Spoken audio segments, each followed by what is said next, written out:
Bienvenue à cette émission Femmes, les rendez-vous des femmes mais aussi des hommes puisqu'il s'agit de la complémentarité.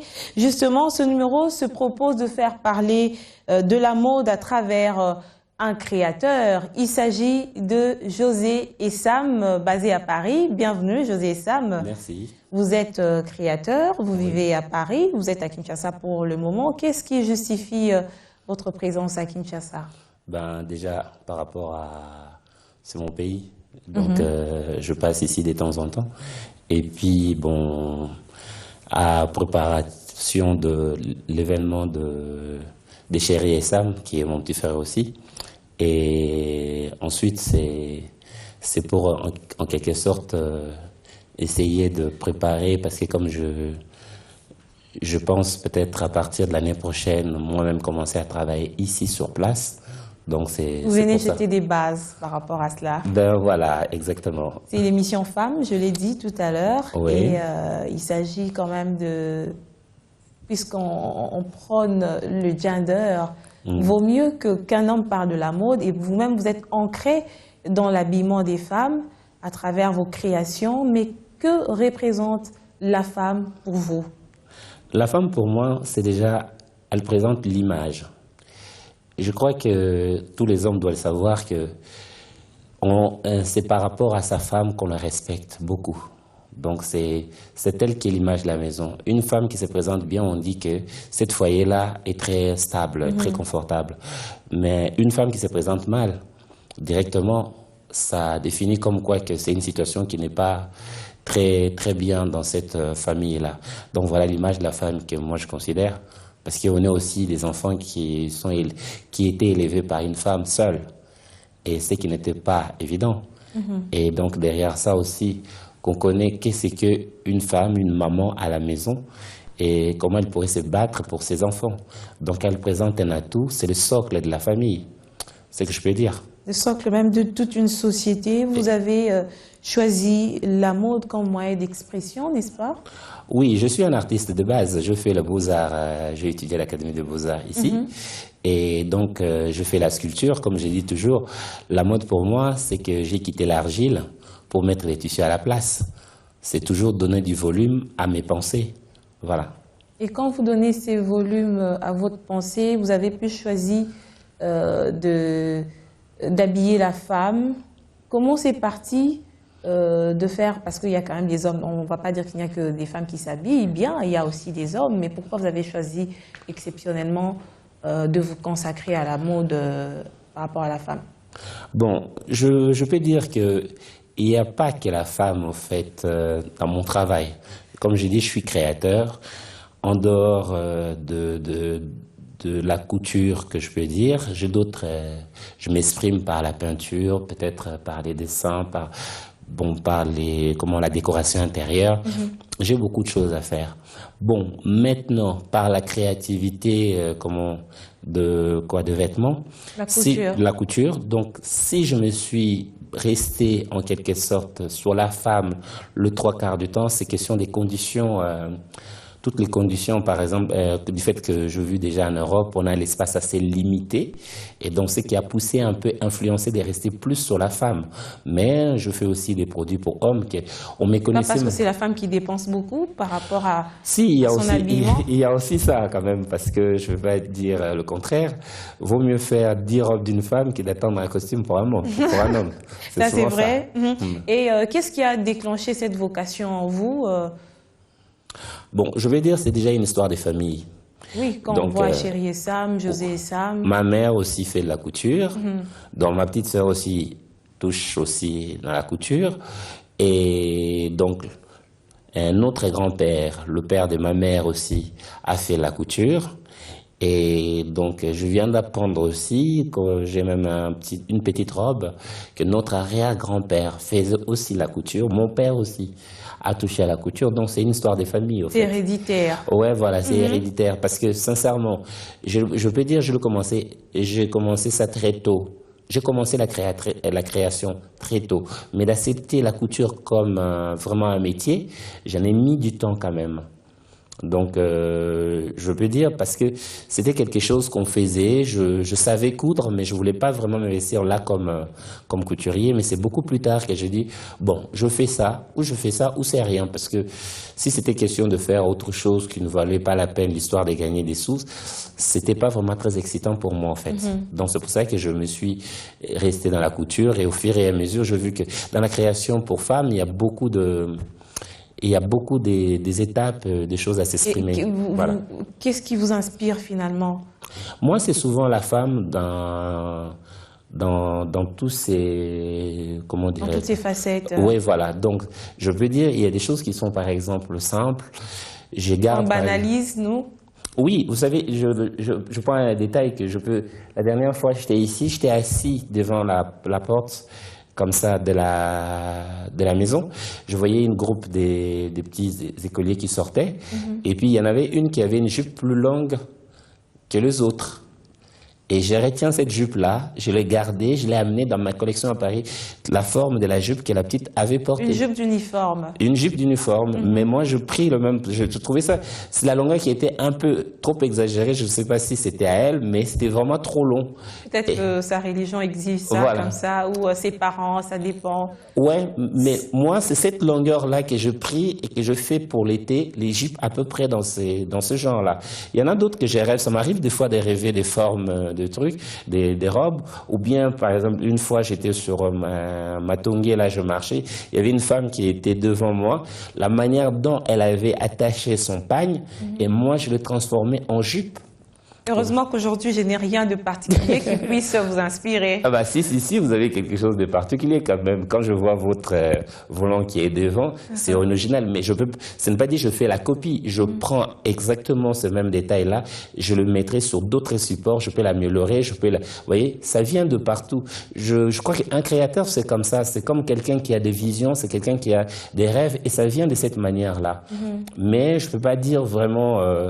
c'est naturel, quoi, pour moi, en fait. Alors, parlez-nous alors de votre marque, José et Sam. La marque José et Sam.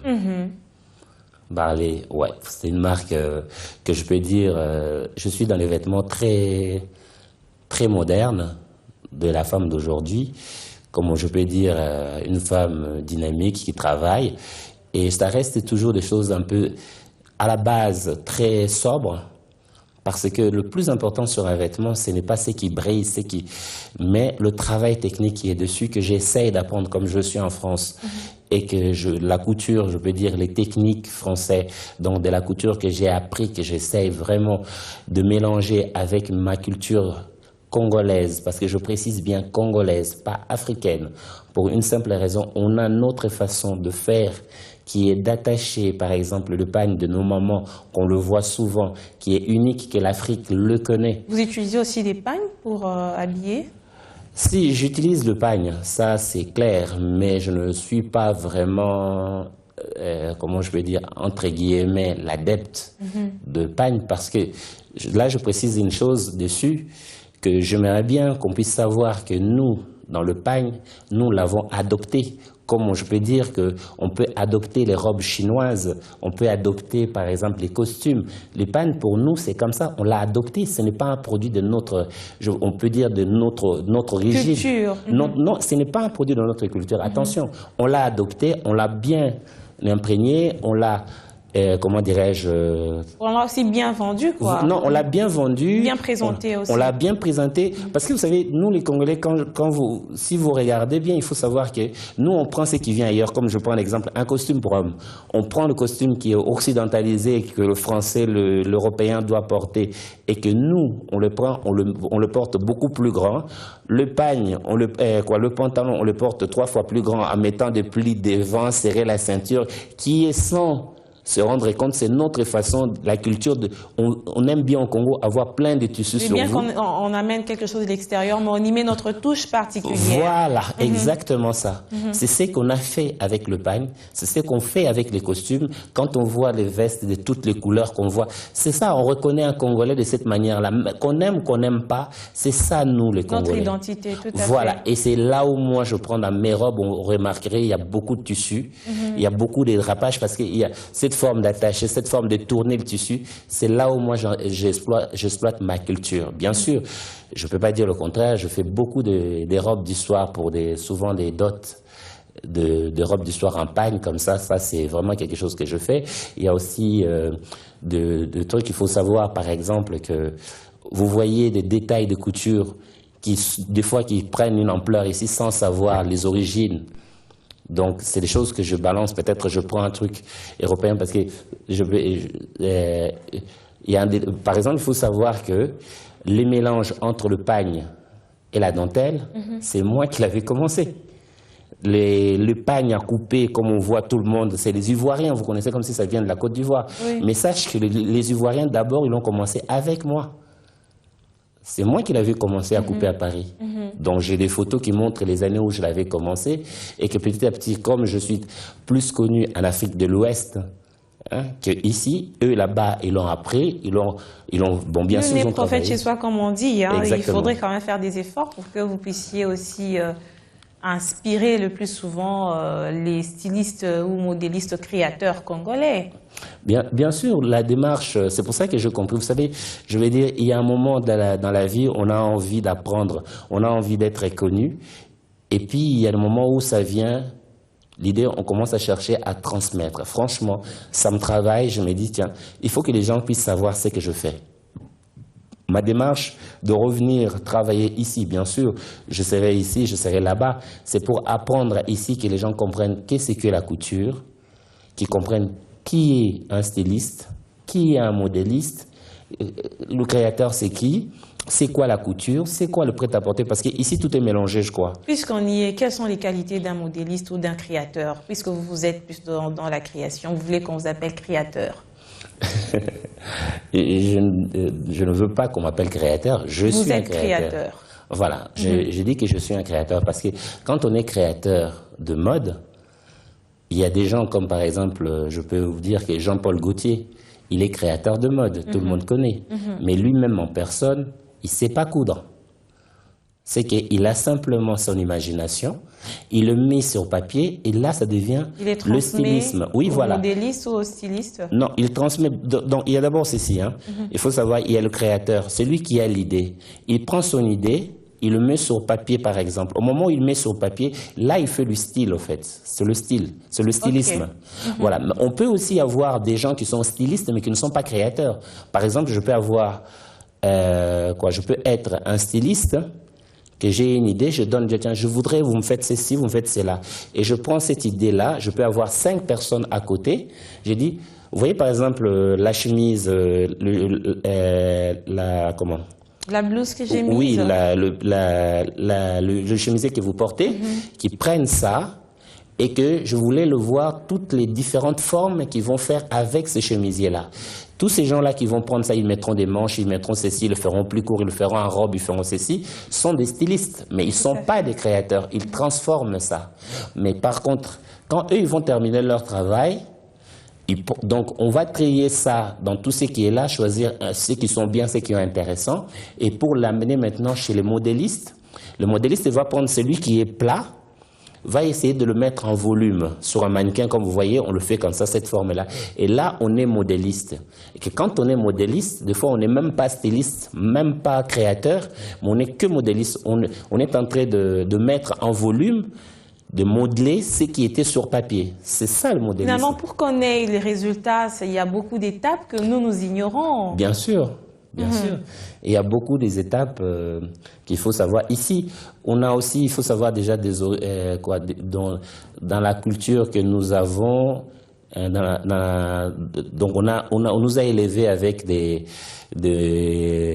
mamans couturières et cette habitude-là est restée. Les gens ont l'habitude de faire tout, venir faire une robe sans essayer et donc on fait comme ça passe. Oui, ça passe bien par exemple quand il s'agit de petits, comme on dit, les mabaya comme ça, évasés, oui, mais que quand il s'agit d'une robe du soir, une femme qui ne veut pas essayer sa robe, qu'elle ne s'étonne pas après que ça tienne pas bien ou bien qu'elle comprenne pas pourquoi le couturier a loupé sa robe, mais tant qu'on n'a pas encore en quelque sorte, c'est comme si quelqu'un qui construit une maison sans faire la maquette, sans faire le plan. Quand il s'agit d'une petite maisonnette comme ça, à 2 pièces, ça va. Mais s'il veut construire un tour et que sans faire, disons, la maquette, sans comprendre tout ce qui est dedans, comment il va le faire?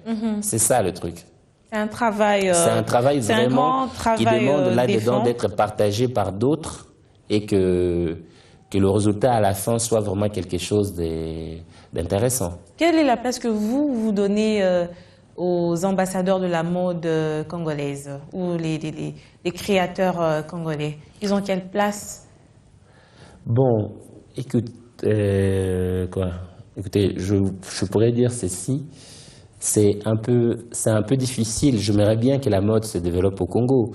D'une manière, ce n'est pas parce qu'on voit ici, on dit que oui, je suis d'accord, mais je crois que ça doit faire bientôt une vingtaine d'années que je fais ce travail. Et partout où je voyageais, je fais peut-être 3 ou 4 voyages par an à l'extérieur d'ici, dans toute l'Afrique noire, l'Afrique de l'Ouest, l'Afrique centrale. Je peux vous dire que je n'ai jamais fait un podium, même si, comme au Sénégal dernièrement, il y avait au moins 57 créateurs. Il n'y avait aucun Congolais à part moi. Vous voyez? Ça veut dire qu'il y a encore beaucoup à faire. Il y a beaucoup à faire parce que beaucoup de gens ici ne connaissent pas qu'est-ce qu'est la mode. Ils le font, mais ils sont très limités. Donc je peux dire que une fois on m'a dit, on dirait comme s'il y a l'Afrique. Et puis, il y a la RDC, on peut dire aussi les 2 Congos, quoi. Il y a cette partie-là qui est fermée. Ils font face aussi à beaucoup de difficultés. Il y a, par exemple, l'industrialisation du textile qui pose problème. Il y a le matériel. Il y a, en termes de mise à jour, quand on veut se perfectionner, on est par moments limité en termes de moyens. Tout ça, c'est...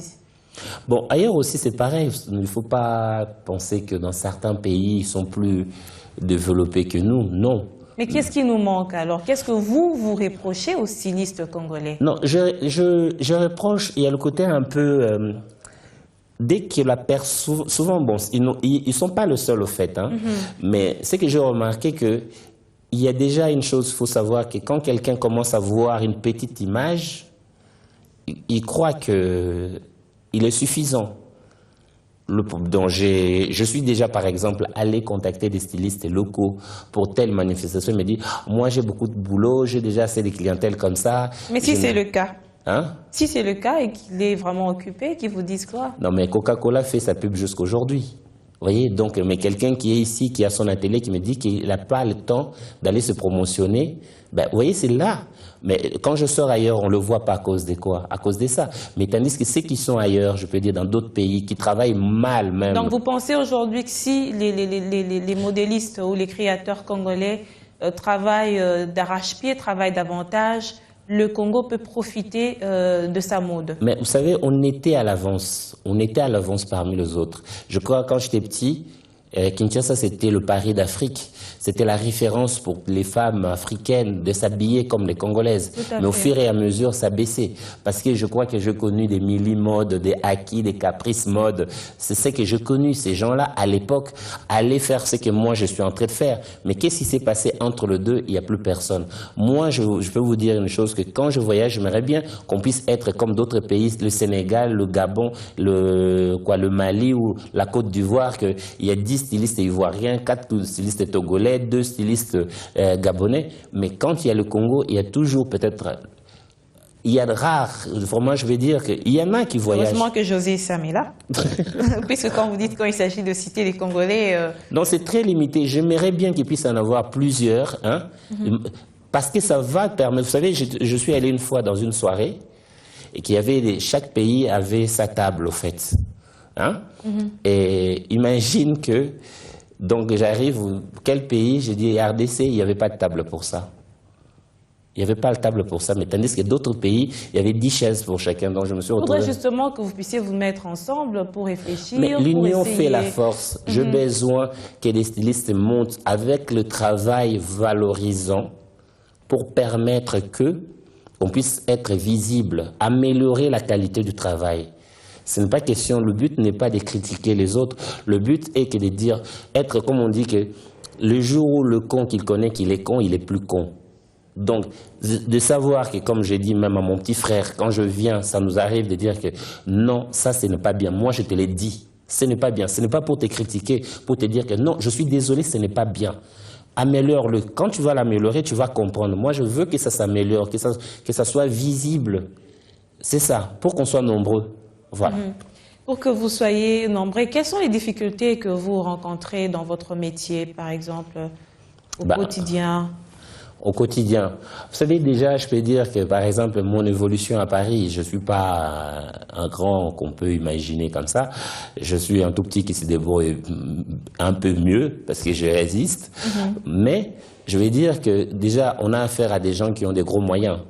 Par exemple, je vais dire que quand je veux produire, vous vous retrouvez dans des situations que, non, on vous dit, monsieur, la production que vous voulez faire, il nous faut peut-être 5000 pièces au minimum. Mais attendez, je vais commencer ça, j'aimerais bien faire 50 ou 100 ou 200, voir ce que ça va donner avant de passer à là. Ah non, non, non, c'est pas possible. Vous voyez, ces gens ont des difficultés. Et puis de recruter des gens, de vrais professionnels. Vous voyez, ici, par exemple, comme je dis, je vois même avec quelques créateurs que j'ai pu croiser, ils ont du mal à travailler avec les gens. Pourquoi? Parce qu'ils ont peur que quand la personne va commencer à travailler tout de suite, si c'est barre ailleurs. Mais c'est ce qui arrive souvent. La personne vient, elle copie, et puis après elle part. Voilà. Maintenant, là, par exemple, dans ce que je suis en train de dire, d'être mal formé, d'avoir de mauvaises bases, parce qu'ils ne savent pas comment travailler avec les autres. Qu'est-ce que les autres vont faire pour moi? Parce que quand quelqu'un arrive, je vous apprends à couper, je vous apprends à coudre, je vous apprends à mettre des boutons. Une cliente qui arrive, je dis tiens, prends ça, fais-moi cette robe-là. Elle se débrouille du début à la fin, elle fait, mais c'est tout à fait normal à la fin. Et puis elle devient grand. Ben oui, c'est tout à fait logique, même moi je vous ferais pareil. Mais quand on travaille avec des gens, moi si les gens viennent travailler avec moi, ils vont pas faire ça parce que chacun c'est une chaîne, chacun a son rôle à bien respecter. Est-ce que ce n'est pas ce qui nous manque ici, la distribution des tâches? D'abord, ce qui nous manque, c'est la formation. Ils sont pas formés pour savoir comment travailler avec les gens. Vous remettez en cause la formation? Les bases, c'est toujours le bas.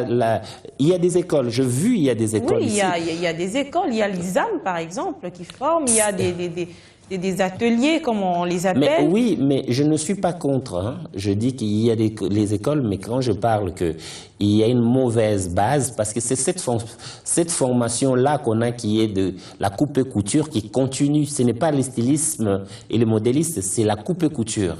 Vous voyez, c'est pour cela qu'on a ça. Ailleurs, comment ça se passe? Ça se passe différemment.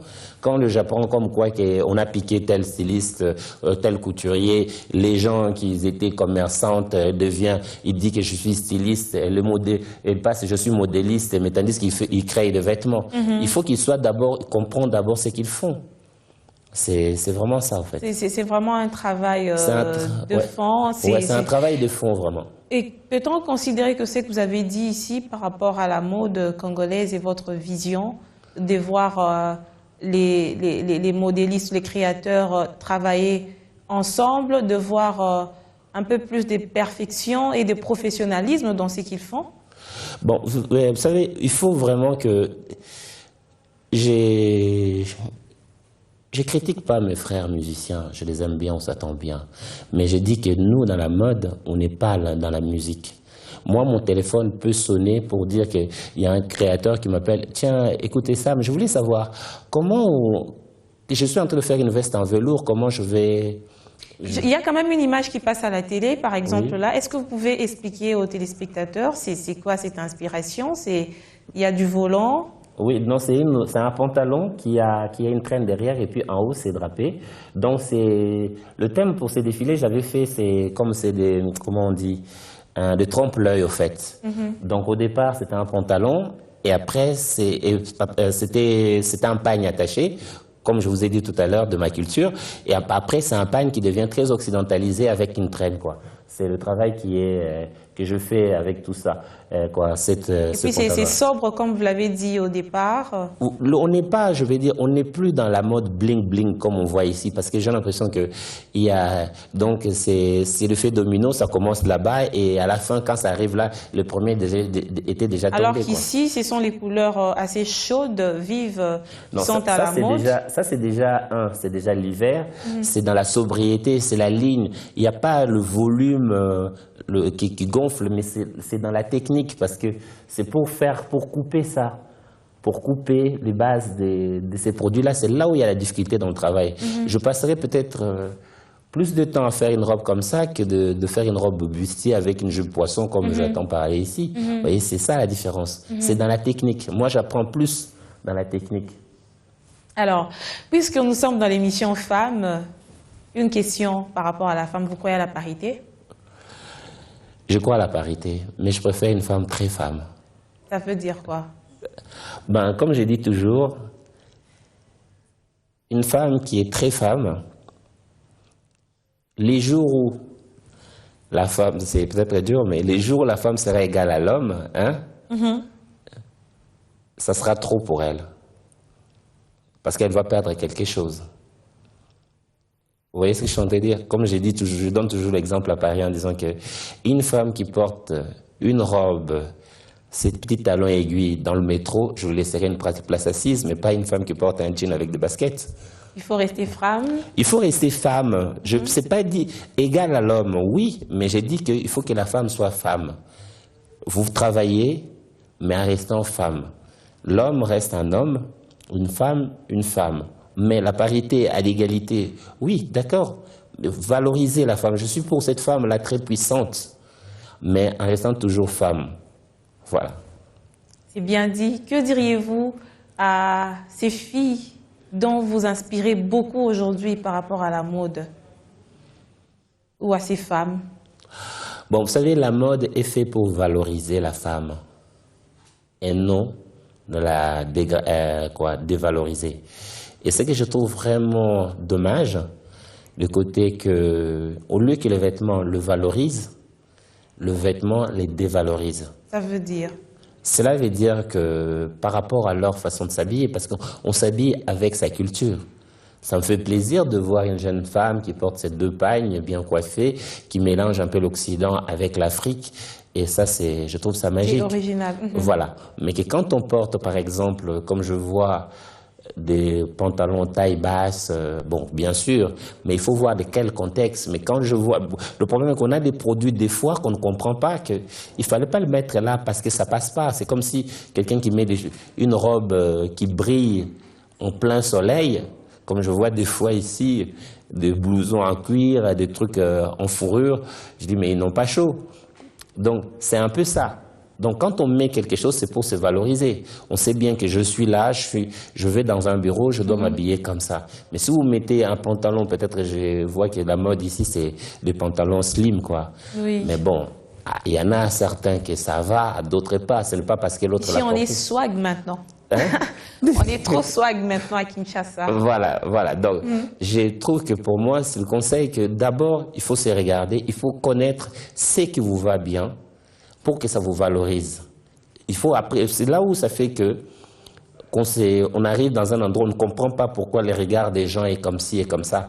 Parce que c'est vous-même qui fait vous faire monter ou vous faire descendre. Tout à fait. Voilà. La mode valorise la femme. Il ne faut pas suivre simplement la mode pour suivre. Il faut suivre la mode parce que vous dites que, déjà, quand je m'habille, c'est pour une raison bien précise. D'abord pour me couvrir, et deux, pour faire plaisir à mon entourage. Et que l'entourage, quand ça leur fait plaisir, c'est bien. Mais si ça gêne un peu l'entourage pour telle raison culturelle ou pas, vous voyez, donc en voyant par exemple une femme, comme je dis, qui porte un soutien-gorge qui se voit dans le dos avec des bretelles de son chemisier, il met encore un truc, un pantalon taille basse qui marche dans la rue. Un collant par exemple avec un cinglé, tout est moulant et tout est moulant, dessiné. Mais le corps, elle a un corps qui bouge parce que d'un côté, il faut que la femme soit en chair ici, et en même temps, il veut porter des choses qui vont bien sur les maigres, et directement l'ensemble, ça colle pas. Et c'est dommage. Il faut qu'on comprenne, il ne faut pas porter parce que c'est la mode. Il faut se connaître. Il faut se connaître d'abord, il faut se valoriser, c'est plus important. Si vous voulez vraiment que les gens vous apprécient, il faut savoir qu'est-ce qu'il faut mettre. Ce n'est pas donné à tout le monde. C'était une belle leçon par rapport à l'habillement. Merci. Merci José et Sam d'avoir répondu à notre émission, à notre invitation de ce soir. On espère vous retrouver peut-être dans les prochains jours lors de votre séjour à Kinshasa. Merci beaucoup. Et bonne chance pour les restes de vos prestations. Chers téléspectateurs, merci de votre fidélité à notre émission. Nous avons reçu ce soir José et Sam, créateurs de la mode. Je vous retrouve très bientôt pour un nouveau numéro.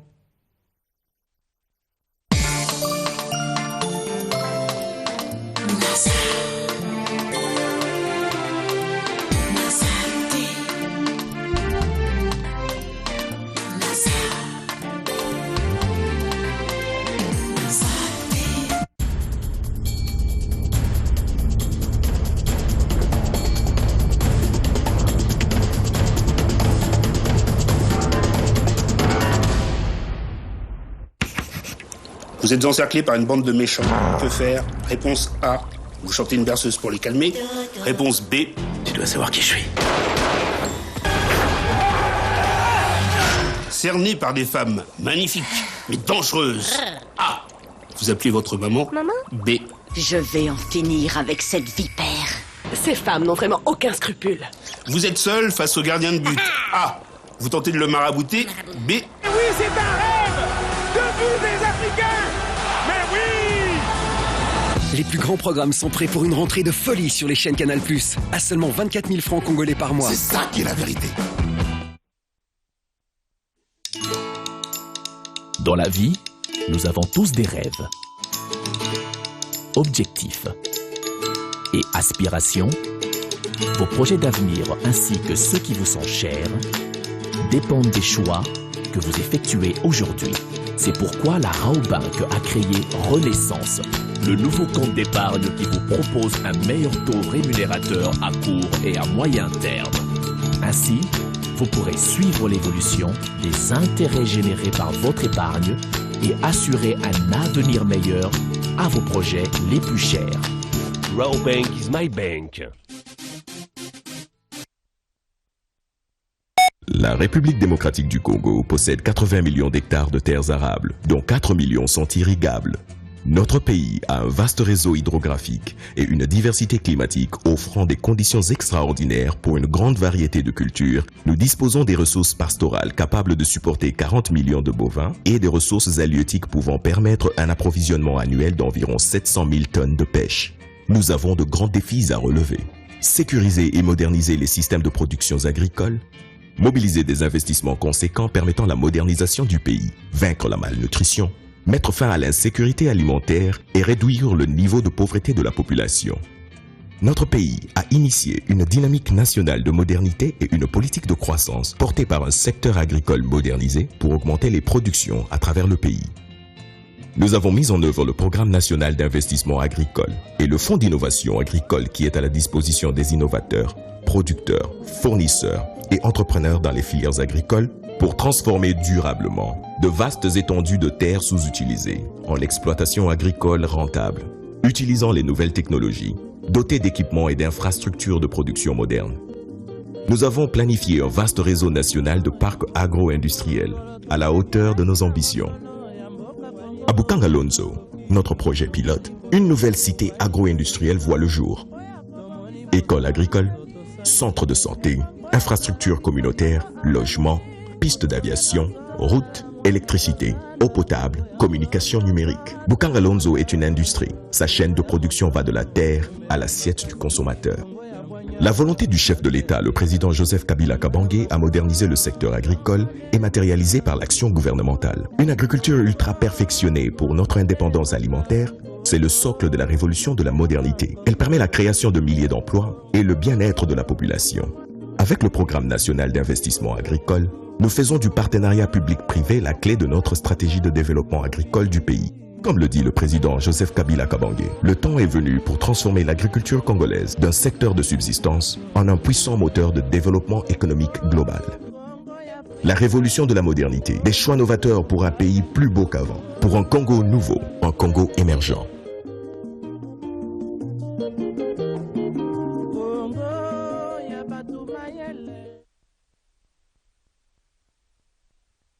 Vous êtes passionné par le climat des affaires, la température de l'économie nationale vous intéresse, voici Invest Magazine. Invest Magazine, désormais le vôtre, est dans vos kiosques. Un bimestriel bilingue de référence consacré au secteur d'investissement et de la vie des entreprises vous présente les opportunités d'affaires en République démocratique du Congo. Dans ce premier numéro, découvrez le dossier sur le projet INGA, l'éveil du Congo, une révolution agricole avec ses parcs industriels et les villages agricoles, innovation signée gouvernement Matata Pognon. Makermwangu Famba prépare la relève du Congo de demain en investissant sur la formation de la jeunesse. La dédollarisation de l'économie nationale, effet d'annonce ou réalité, c'est Invest Magazine. Invest Magazine, la température du climat des affaires en RDC.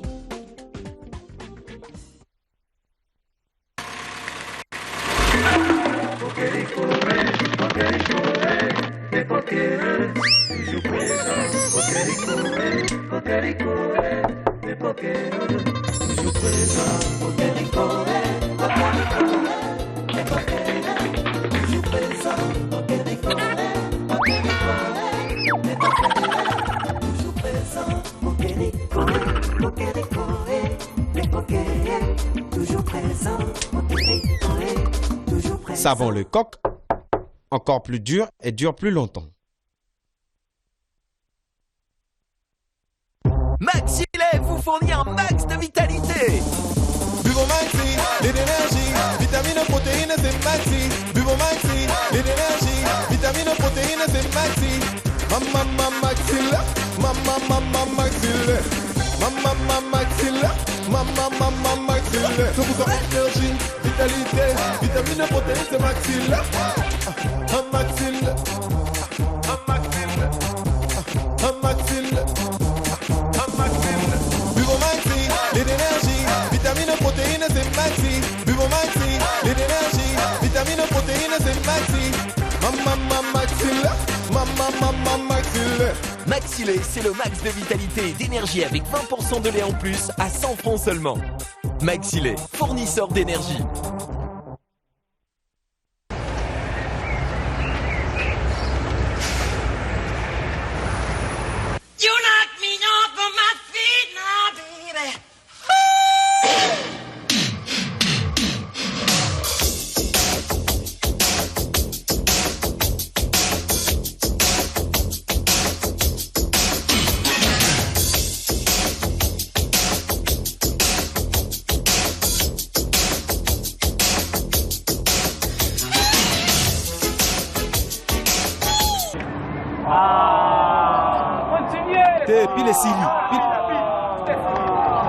Piloté.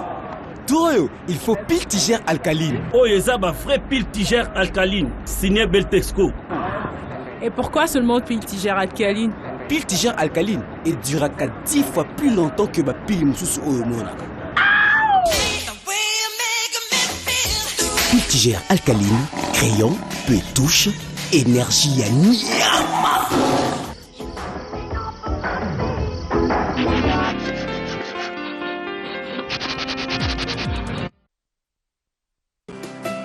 Parfumerie Stéphanie, vous y trouverez aussi des accessoires, les colliers, les montres classe, les sacs pour hommes et pour femmes de qualité, de marque, Montblanc, Cartier, Lancel, Chopard.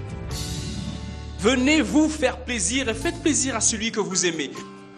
Parfumerie Stéphanie, Be Cool, Be Tendance, située dans la galerie marchande du Fleuve Congo Hotel.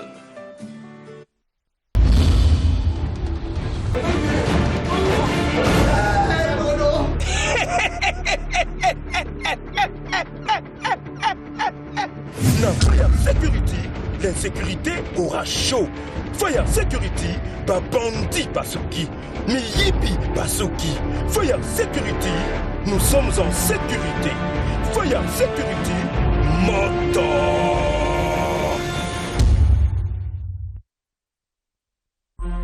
Une peau saine est primordiale pour notre bien-être. Et pour cela, Utilisez les savons médicaux Monganga. Il est unique. Monganga médical, connu depuis plusieurs générations, est la solution idéale pour une hygiène efficace du corps et des mains. Il contient un puissant microbicide qui élimine microbes, bactéries et champignons. Monganga médical est unique. C'est un savon carboxylique pur et riche en glycérine. Alors, prenez soin de ce que vous avez de plus cher. Mon savon, c'est Monganga.